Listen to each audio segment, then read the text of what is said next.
की स्पेशलिस्ट है, चाहे वो खेती कानूनों के जरिए हो जो कि स्टेट सब्जेक्ट है लेकिन वनज और व्यापार लिख के यहाँ से पास कर दिया गया, चाहे वो राज्यपालों के जरिए हो। मैं अध्यक्ष जी थोड़ा मुझे समय दे दीजिएगा क्योंकि मैं आम आदमी पार्टी को बिलोंग करता हूं और हमारी सरकार को शक्तिहीन करने का ये बिल है। मैं सबका बहुत धन्यवाद करता हूं जिन्होंने इस बिल को जो है विरोध किया है, क्योंकि कल बारी किसी की भी आ सकती है। उपाध्यक्ष जी 22-23 साल से बीजेपी सत्ता से बाहर है दिल्ली से, तो इनको हार हजम नहीं हो रही, खुद इलेक्शन भी लड़ते हैं। चलो ठीक है, डेमोक्रेटिक राइट है सबका, विचारिक मतभेद हो सकते हैं। आप हार गए तो विपक्ष में बहना सीखिए। आप पहले इधर भी तो विपक्ष में बैठते थे, अब विपक्ष में बहने की आदत, विपक्ष में बैठने की आदत छोड़ रही है बीजेपी। मध्य प्रदेश में बीजेपी के लिए वोट नहीं किया था लोगों ने, लेकिन जहां चुनाव से नहीं आते वहां उपचुनाव से आ जाते हैं। कर्नाटका में बीजेपी के लिए वोट नहीं किया था, उपचुनाव से आ जाते हैं।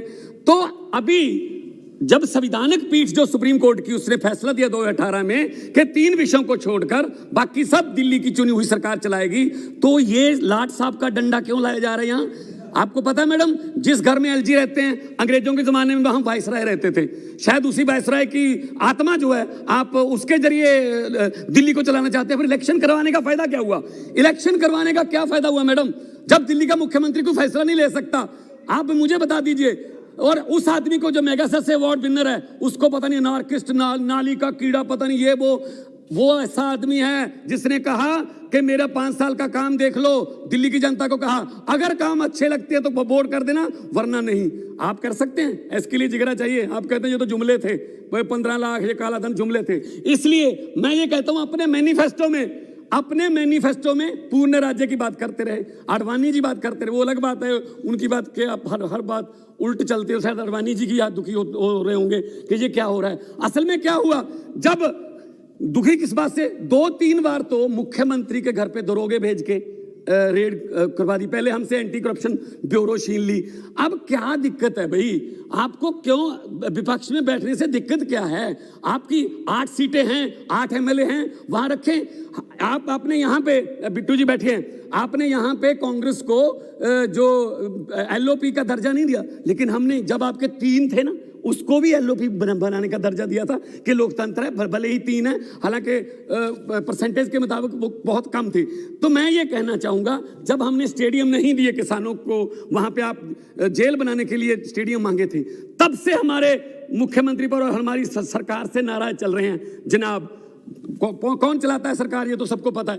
तो आप मुझे ये बता दीजिए, मेरे सामने बैठे हैं साक्षी महाराज जी, इनका बयान पिछले कुछ देर पहले का कि अब देश में चुनाव ही नहीं होने चाहिए। कल यही भी बिल ले आओगे कि देश में चुनाव नहीं होंगे, पुतिन की तरह 2036 तक मोदी रहेगा।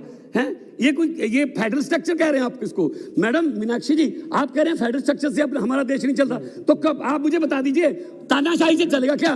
तानाशाही से चलेगा क्या?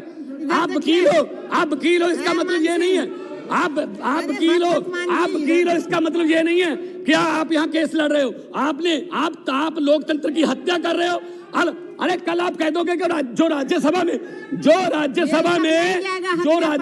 राज्यसभा में चुने हुए दिल्ली के 3 सांसद हैं, वो किसी वोटिंग में भी नहीं हिस्सा ले सकते, वो किसी डिबेट में नहीं आ सकते, क्योंकि वो तो उन एमएलए ने चुने हैं जिनके पास शक्ति नहीं है।